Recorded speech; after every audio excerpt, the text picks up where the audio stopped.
إن الحمد لله نحمده ونستعينه ونستغفره ونعوذ بالله من شرور أنفسنا ومن سيئات أعمالنا من يهده الله فلا مضل له ومن يضلل فلا هادي له وأشهد أن لا إله إلا الله وحده لا شريك له وأشهد أن محمدًا عبده ورسوله يا أيها الذين آمنوا اتقوا الله حق تقاته ولا تموتن إلا وأنتم مسلمون يا أيها الناس اتقوا ربكم الذي خلقكم من نفس واحدة وخلق منها زوجها وبث منهما رجالا كثيرا ونساء واتقوا الله الذي تساءلون به والأرحام إن الله كان عليكم رقيبا يا أيها الذين آمنوا اتقوا الله وقولوا قولا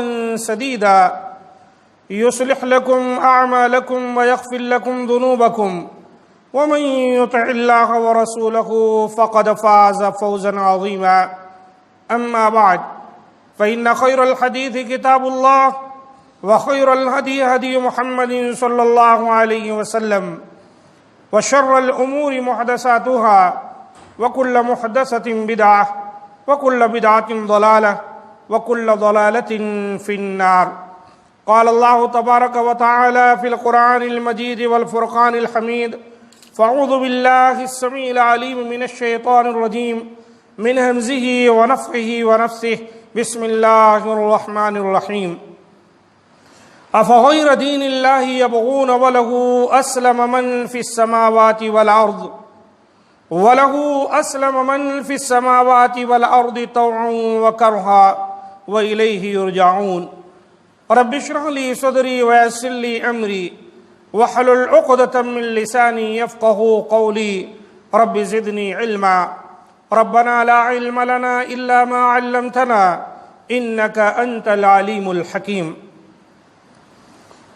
معزز سامعین کرام، آج کے خطبہ مسنونہ کے بعد سورہ آل عمران کی آیت نمبر 83 کی میں نے آپ کے سامنے تلاوت کی ہے۔ اس آیت مبارکہ کے اندر اللہ تعالیٰ کا ارشاد ہے: کیا یہ لوگ اللہ کے دین کے سوا کوئی اور دین چاہتے ہیں؟ افغیر دین اللہ یبغون وَلَهُ أَسْلَمَ مَنْ فِي السَّمَاوَاتِ وَالْأَرْضِ طَوْعًا وَكَرْهًا وَإِلَيْهِ يُرْجَعُونَ۔ حالانکہ آسمانوں اور زمین میں جو کچھ ہے سب چاروں ناچار اسی کے تابع فرمان ہیں، یعنی اللہ تعالیٰ کی فرما برداری میں اپنا وقت گزار رہے ہیں اور سب کو اسی کی طرف لوٹ کر جانا ہے۔ تو اسلام کس چیز کو کہتے ہیں؟ اسلام کا معنی ہے اپنے آپ کو اللہ کے سامنے جھکا دینا۔ ایک لفظ جو ہم بار بار سنتے رہتے ہیں، فرما برداری۔ فرما برداری دراصل اسلام کا نام ہے۔ اللہ تعالیٰ کے احکامات پر سر تسلیم خم کر دینا اور اس کی فرما برداری کرنا، یہ ہے اسلام کا نام۔ اسی سے ہے مسلم، کہ جو اللہ اور رسول کی فرما برداری میں اپنی زندگی گزارتا ہے۔ تو کائنات کی ہر چیز اللہ تعالیٰ کی تابع فرمان ہے، جیسا کہ اللہ تعالیٰ کا فرمان آپ کو پڑھ کر سنایا گیا۔ جب کائنات کی ہر چیز اللہ کی تابع فرمان ہے تو انسان اس کا تابع فرمان کیوں نہیں بنتا؟ انسان کو یہ سوچنا چاہیے کہ اس کو کس نے پیدا کیا۔ غور کرے انسان، کس نے اسے دیکھنے کے لیے دو آنکھیں دی ہیں، کس نے سننے کے لیے دو کان دیے ہیں، کس نے سوچنے کے لیے دماغ عطا کیا، کس نے بولنے کے لیے زبان دی، کس نے پکڑنے کے لیے ہاتھ اور چلنے کے لیے پاؤں دیے۔ وہ کون ہے جس نے اسے بے شمار نعمتوں سے نوازا؟ وہ کون ہے جس نے اسے رزق عطا کیا؟ وہ کون ہے جس نے اس انسان کے لیے شمس و قمر، زمین و آسمان، باغات و درخت اور کائنات کی ہر چیز پیدا کی؟ جس نے بغیر عوض کے انسان کو سب کچھ عطا کر دیا، کیا اس کا یہ حق نہیں کہ اس کی فرما برداری کی جائے، اس کے احکامات پر عمل کیا جائے، اس کی منہیات سے پرہیز کیا جائے؟ یہ ایک انسان اپنے آپ سے سوال کر کے خود اس کا جواب تلاش کر سکتا ہے کہ جس ذات نے اس کو یہ تمام چیزیں عطا کی ہیں، کیا وہ ذات اس کی مستحق نہیں ہے کہ صرف اسی کی عبادت کی جائے؟ جو اس نے احکام نازل کیے ہیں ان کو تسلیم کیا جائے، ان کو تسلیم کیا جائے، اور جن چیزوں سے روکا ہے اس سے رکا جائے۔ اللہ تعالیٰ کا فرمان ہے وَأَطِيعُوا اللَّهَ وَأَطِيعُوا الرَّسُولَ وَاحْذَرُوا فَإِن تَوَلَّيْتُمْ فَاعْلَمُوا أَنَّمَا عَلَىٰ رَسُولِنَا الْبَلَاغُ الْمُبِينُ، اور تم اللہ کی اطاعت کرتے رہو اور رسول صلی اللہ علیہ وآلہ وسلم کی اطاعت کرتے رہو، اور نافرمانی سے ڈرتے رہو۔ وَاحْذَرُوا، نافرمانی مت کرو۔ پھر اگر تم نے اعراض کیا تو جان لو کہ ہمارے رسول کے ذمے تو بس صاف صاف پہنچا دینا ہے، یعنی رسول کا کام ہے وہ اللہ کا پیغام ہم تک اور آپ تک پہنچا دیا۔ اللہ تعالیٰ نے اپنی حجت ہمارے اور آپ کے لیے تمام کر دی۔ اب اس سلسلے میں اگر ہم کوتاہی کرتے ہیں تو کل روز قیامت ہمارے پاس اللہ کے سامنے کوئی حجت نہیں ہوگی۔ سورہ مائدہ کی آیت نمبر 92 ہے۔ پھر اللہ تعالیٰ کا ارشاد ہے یا ایھا الذین آمنوا استجیبوا للہ وللرسول اذا دعاکم لما یحییکم، اے ایمان والو اللہ اور رسول کا حکم مانو جب رسول تمہیں اس چیز کی طرف بلائے جو تمہارے لیے زندگی بخش ہو۔ گویا رسول ہم کو ایسی چیزوں کی دعوت دیتے ہیں جس میں ہمارے لیے زندگی ہے، ہماری حیات ہے، ہمارے لیے خیر اور بھلائی ہے۔ اور اللہ تعالیٰ فرماتا ہے وَاعْلَمُوا أَنَّ اللَّهَ يَحُولُ بَيْنَ الْمَرْءِ وَقَلْبِهِ وَأَنَّهُ إِلَيْهِ تُحْشَرُونَ، اور یہ جان لو کہ اللہ تعالیٰ آدمی اور اس کے دل کے درمیان حائل ہو جاتا ہے اور اسی کے حضور تم جمع کیے جاؤ گے، یعنی اللہ تعالیٰ کی طرف تمہیں پلٹایا جائے گا، تم اللہ کی طرف واپس جاؤ گے۔ اگر اسلام کو کما حق ہم اپنا لیں تو ایک اچھی زندگی اس دنیا کے اندر ہم گزار سکتے ہیں، ہمیں کسی چیز کی پرواہ نہیں ہوگی، ہر چیز کا مالک اور مختار اللہ تعالیٰ ہے۔ یہ عقیدہ کی دراصل تمام طرح کی بدعقیدگیوں سے ہم کو محفوظ رکھ لے گا۔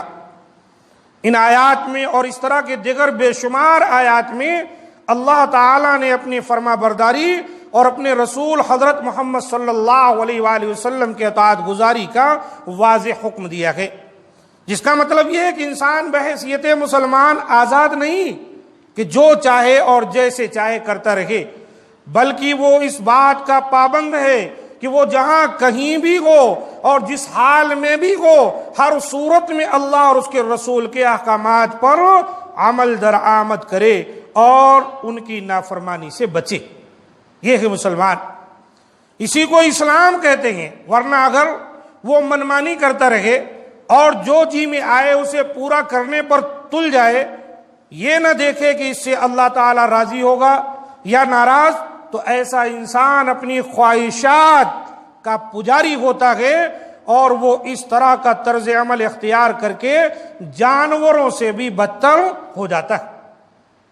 قرآن مجید میں اللہ تعالیٰ کا ارشاد ہے أَرَأَيْتَ مَنِ اتَّخَذَ إِلَٰهَهُ هَوَاهُ أَفَأَنْتَ تَكُونُ عَلَيْهِ وَكِيلًا أَمْ تَحْسَبُ أَنَّ أَكْثَرَهُمْ يَسْمَعُونَ أَوْ يَعْقِلُونَ إِنْ هُمْ إِلَّا كَالْأَنْعَامِ بَلْ هُمْ أَضَلُّ سَبِيلًا۔ بھلا آپ نے اس پر غور کیا جس نے اپنی خواہش کو ہی معبود بنا رکھا ہے، کیا اس کو راہ راست پر لانے کے ذمہ دار آپ بن سکتے ہیں؟ اللہ تعالیٰ اپنے نبی سے کہہ رہا ہے نبی، وہ آدمی جسے آپ دیکھ رہے ہیں کہ وہ اپنے خواہشات کو اپنا معبود بنا لیا ہے، اس کو ہدایت پر لانے کے ذمہ دار آپ نہیں بن سکتے ہیں۔ یا آپ خیال کرتے ہیں کہ ان میں سے اکثر سنتے اور سمجھتے ہیں؟ نبی سے اللہ تعالیٰ کہہ رہا ہے آپ سمجھتے ہیں کہ یہ لوگ جو منمانی زندگی گزار رہے ہیں اور اپنے خواہشات کے پیچھے لگے ہیں، یہ سنتے اور سمجھتے ہیں؟ ان کو کان ہے، عقل ہے؟ یہ تو جانوروں کی طرح ہیں۔ اللہ تعالیٰ نے فرمایا بلکہ ان سے بھی گئے گزرے ہیں، بل ہم اضل سبیلا، ان سے بھی گئے گزرے۔ اللہ اکبر۔ معنی یہ ہے کہ اللہ تعالیٰ نے انسان کو آنکھیں دی ہیں، کان دیے، زبان دی، ہاتھ پاؤں اور جسمانی اعتبار سے بالکل فٹ کیا، کوئی بھی کمی نہیں، لیکن اگر وہ اللہ کی بات نہیں سنتا نا تو ایسے ہے جیسے کہ بہرا ہے۔ اگر اللہ اور رسول کی باتوں کو نہیں دیکھتا تو ایسے ہے جیسے اندھا ہے۔ اگر اللہ اور رسول کی باتوں کو نہیں سمجھ پاتا تو پھر ایسا ہے جیسے کہ پاگل ہے، بیوقوف ہے۔ یہ چیزیں ایک تو ظاہری طور پر ہمیں کام آتی ہیں، دوسرے باطنی طور پر ان سے اگر اپنے معبود حقیقی کو کوئی نہیں پہچان سکا تو پھر وہ انسان جانوروں کی طرح۔ کیوں؟ جانور دیکھتا ہے لیکن یہ کہ وہ اپنے فائدے اور اپنے نقصان میں تمیز نہیں کر پاتا۔ کوئی شخص آ رہا ہے، وہ دیکھ رہا ہے تو یہ نہیں سمجھے گا دوست آ رہا ہے دشمن آ رہا ہے۔ کوئی چیز کھا رہا ہے تو اس کو یہ پتہ نہیں آیا یہ چیز ہمیں نقصان پہنچائے گی یا فائدہ پہنچائے گی۔ اللہ تعالیٰ نے فرمایا بل ہم اضل سبیلا، بلکہ ان جانوروں سے بھی زیادہ گمراہ ہیں۔ کیوں؟ جانور بھی اگر اس کا مالک آواز دے تو کبھی اس کی طرف دیکھ لیتے، جانور بھی ایک دو مرتبہ اگر ان کو راستہ دکھا دیں تو اس راستے پر چل پڑتے ہیں، لیکن انسان اپنے حقیقی معبود کو نہیں سمجھ پاتا، اس لیے اللہ تعالیٰ نے فرمایا وہ جانوروں سے بھی زیادہ بدتر ہے۔ اللہ اکبر۔ یہ آیت اس بات کی دلیل ہے کہ خواہشات نفس کا پیروکار انسان جانوروں کی طرح بلکہ ان سے بھی بدتر ہے، لہذا اگر اسے صحیح معنوں میں مسلمان بننا ہے تو نفسانی خواہشات کی پیروی کے بجائے اللہ تعالیٰ کی مکمل فرما برداری کرنا ہوگی اور اس کی رضامندی کے اصول کے لیے اپنی خواہشات کو قربان کرنا ہوگا۔ اپنے خواہشات کی پیروی میں شریعت مطہرہ کو جو ہم پسے پش ڈال دیتے ہیں، قرآن مجید میں اللہ تعالیٰ نے کہا ایسا شخص گویا کہ اپنی خواہشات کو اپنا معبود بنا لیا۔ ارشاد باری تعالیٰ ہے افرأیت من اتخذ الہہ ہواہ وأضلہ اللہ علی علم وختم علی سمعہ وقلبہ وجعل علی بصرہ غشاوہ فمن یہدیہ من بعد اللہ افلا تذکرون۔ بھلا آپ نے اس کے حال پر بھی غور کیا جس نے اپنی خواہش نفس کو معبود بنایا ہے اور اللہ نے علم کے باوجود اسے گمراہ کر دیا اور اس کے کان اور دل پر مہر لگا دی اور آنکھ پر پردہ ڈال دیا۔ اللہ کے بعد اسے کون ہدایت دے سکتا ہے؟ کیا تم نصیحت حاصل نہیں کرتے؟ اللہ اکبر۔ اللہ تعالیٰ کھول کھول کر اپنی کتاب میں بیان کر رہا ہے کہ انسان کیسے گمراہ ہو رہا ہے۔ اس آیت سے معلوم ہوا کہ جو شخص اپنے آپ کو کسی اسلامی ضابطے کا پابند نہیں سمجھتا اور زندگی منمانی کرتے ہوئے گزارتا ہے اور اپنی خواہشات کو ہی رہبر و مرشد اور معبود بنا لیتا ہے تو اس کے کانوں اور دل پر پردہ پڑ جاتا ہے اور وہ آنکھیں ہونے کے باوجود اندھوں جیسا ہوتا ہے۔ الیاذ باللہ، اللہ تعالی ہم تمام کو محفوظ رکھے۔ لہذا مسلمان کو ایسا طرز عمل نہیں اختیار کرنا چاہیے اور صدق دل سے اللہ تعالیٰ کا تابع فرمان بننا چاہیے، اسی کو مسلمانی کہتے ہیں۔ اللہ تعالیٰ کا فرمان ہے انما كان قول المؤمنین اذا دعوا الى اللہ ورسولہ لیحکم بینہم ان یقولوا سمعنا واطعنا واولئک هم المفلحون ومن یطع اللہ ورسولہ ویخشى اللہ ویتقہ فاولئک هم الفائزون۔ مومنوں کی تو بات ہی یہ ہے کہ جب انہیں اللہ اور اس کے رسول کی طرف بلایا جائے کہ وہ ان کے درمیان فیصلہ کریں تو کہتے ہیں کہ ہم نے سنا اور اطاعت کی۔ ایسے ہی لوگ فلاح پانے والے ہیں، اور جو اللہ اور اس کے رسول کی اطاعت کرے، اللہ سے ڈرتا رہے اور اس کی نافرمانی سے بچتا رہے، تو ایسے ہی لوگ کامیابی سے ہمکنار ہونے والے ہیں۔ تو کامیاب زندگی کیا ہے؟ جب اللہ اور اس کے رسول کہیں بلائیں، اللہ اور رسول کا فرمان آ جائے تو فوری کیا کرنا ہے؟ اپنی زبان سے کہتے ہوئے آگے بڑھنا ہے، سمعنا واطعنا، ہمارے رب کا، ہمارے نبی کا فرمان آیا، ہم نے سنا، ہم اس پر عمل کریں گے۔ یہ ہے کامیابی کی دلیل۔ اور جو بھی اس طرح سے اللہ اور اس کے رسول کی اتباع کرتا ہے، اطاعت کرتا ہے، اللہ سے ڈرتا ہے، اور اللہ کی شریعت جو ہے، جن چیزوں سے اللہ نے روکا ہے اس سے بھی باز رہتا ہے، تو پھر کامیابی انہی کا مقدر ہے۔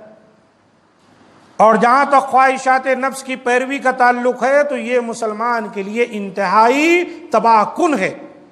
رسول اکرم صلی اللہ علیہ وسلم نے ارشاد فرمایا، ثلاث مہلکات و ثلاث منجیات، فاما المہلکات فشح مطاع وہوى متبع وإجاب المرء بنفسه، تین چیزیں ہلاک کرنے والی اور تین چیزیں نجات دینے والی ہیں۔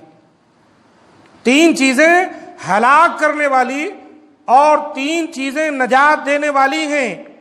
ہلاک کرنے والی چیزیں یہ ہیں، لالچ جس کو پورا کرنے پر تل جائے انسان، ایسی لالچ جس کو پورا کرنے کے لیے انسان شریعت مطہرہ کے حدود کو پامال کر دے۔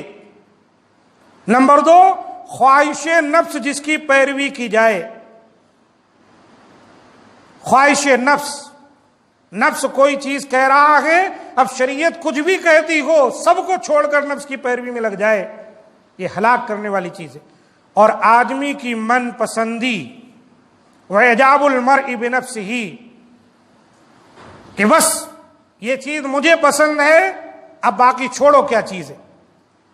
کس کا دل ٹوٹ رہا ہے، شریعت ٹوٹ رہی ہے، رشتہ داری ٹوٹ رہی ہے، حرام کام ہے کہ برائی ہے، ناجائز ہے، وہ سب نہیں، بس ہمیں یہ چیز پسند ہے بس۔ اور اپنے سامنے کسی کو بھی انسان خاطر میں نہ لائے۔ یہ تین چیزیں نبی صلی اللہ علیہ وسلم نے فرمایا ہلاک کرنے والی ہیں اس کے لیے۔ پھر سے سمجھ لیں، لالچ جس کو پورا کرنے پر وہ تل جائے، خواہش نفس جس کی پیروی کی جائے، اور آدمی کی من پسندی یعنی منمانی، مطلق العنان، کوئی شریعت نہیں، کوئی پابندی نہیں، اپنی مرضی کی زندگی گزارنا چاہے۔ وَأَمَّا الْمُنْجِيَاتُ، اب بات ہے تین وہ چیزیں جس میں نجات ہے۔ اللہ کے رسول فرماتے ہیں فَالْعَدْلُ فِي الْغَضَبِ وَالرِّضَا، ناراضگی اور رضامندی دونوں حالتوں میں انصاف کرنا۔ آپ کسی سے ناراض ہیں پھر بھی معاملہ حق کا ہے تو جو حق ہے اس کو قبول کرنا اور حق بات کہنا، چاہے نارمل ہو آپ، چاہے غصے میں ہو، لیکن بات جو حق کی ہے، انصاف کی ہے، وہی کہنا۔ نمبر 2، والقصد فی الفقر والغنا، تنگ حالی و خوشحالی دونوں میں میانہ روی اختیار کرنا۔ مال خوب ہے تو بھی درمیان میں رہیں، مال کچھ بھی نہیں ہے تو بھی درمیان میں رہیں، حد سے آگے نہ بڑھیں ورنہ برباد ہو جائیں گے، نجات نہیں پا سکتے۔ درمیانہ روی، سینٹر کا جو پوزیشن ہے وہ اختیار کر کے چلے، نہ بہت آگے اور نہ بالکل ایک دم پیچھے، درمیان میں چلے۔ خوب پیسے ہیں تو بھی، غربت ہے، مسکنت ہے تو بھی، کبھی بھی ناکام نہیں ہوگے، کامیاب ہوگے۔ وَخَشْيَةُ اللَّهِ فِي السِّرِّ وَالْعَلَانِيَةِ، اور خفیہ اور ظاہری دونوں حالتوں میں اللہ تعالی سے ڈرتے رہنا۔ خفیہ اور ظاہری، یہ نہیں کہ لوگوں کے سامنے تو آپ بہت ڈر رہے ہیں لیکن تنہا ہوئے تو برائی کر رہے ہیں۔ آپ کا معاملہ ظاہر و باطنی یکساں ہو۔ اللہ کے رسول نے کہا یہ تین چیزیں انسان کے لیے نجات کا ذریعہ ہے۔ یہ حدیث صحیح ہے، علامہ البانی رحمۃ اللہ علیہ نے صحیح الجامع للالبانی میں 3045 پر صحیح کہا۔ تو ہم کو اور آپ کو چاہیے کہ اسلام کو میرے بھائی یہ سمجھیں، اسلام کیا ہے؟ اسلام اس دھرتی پر زندگی گزارنے کا اللہ کا ایک قانون ہے، ایک اصول و ضابطہ ہے جس کو اختیار کر کے ہم بہترین زندگی گزار سکتے۔ ہمیں کچھ نہیں کرنا ہے، جو اللہ رسول کا حکم جہاں جہاں ملتا ہے بس اسی کو تسلیم کرتے ہوئے چلے جانا ہے۔ اللہ تعالیٰ سے دعا ہے کہ مولا کریم ہم تمام کو جو باتیں بیان کی گئیں ان پر عمل کرنے کی توفیق دے، اور اس سلسلے میں کوتاہی سے اللہ تعالیٰ محفوظ رکھے۔ مولا کریم اسلام کو سمجھنے اور اسلام کو اختیار کرنے اور پابندی سے اس کے احکامات پر عمل کرنے اور اس کے منحیات سے اپنے آپ کو بچنے کے اللہ تعالیٰ ہم تمام کو توفیق دے۔